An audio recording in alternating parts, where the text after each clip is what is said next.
So guys, next natin gagawin dahil tapos na yun.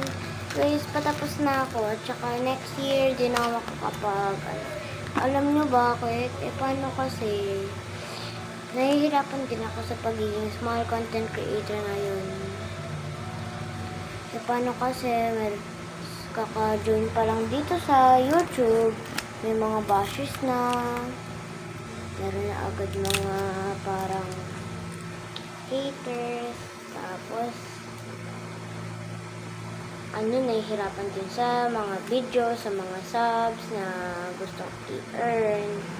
At saka alam ko kahit maraming views yung meron ako, di pa rin ako parang makuha ng mga kahit likes o kaya kahit mga konting subscribes. Parang di ko ba alam yung nangyayari kung may mali ba akong nagawang content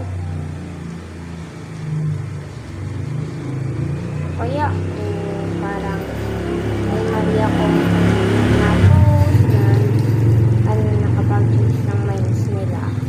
Kaya nga nahihirapan nga ako sa pagiging kaya next year hindi na ako creator. So tignan ko kung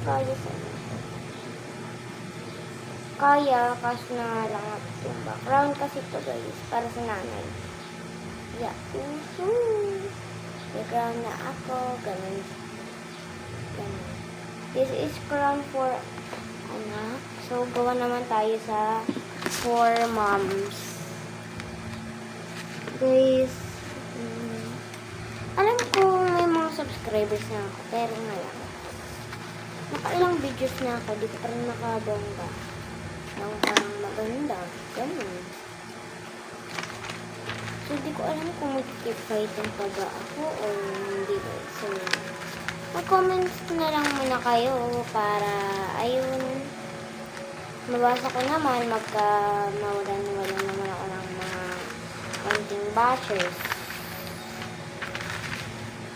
So guys, please bigyan niyo ako ng opportunity na tulungan niyo naman ako at para mabongka ko din naman yung magandang content. So guys, balik sa kwento. Ito na. Ayan. So, balik muna kayo next na gawa natin kasi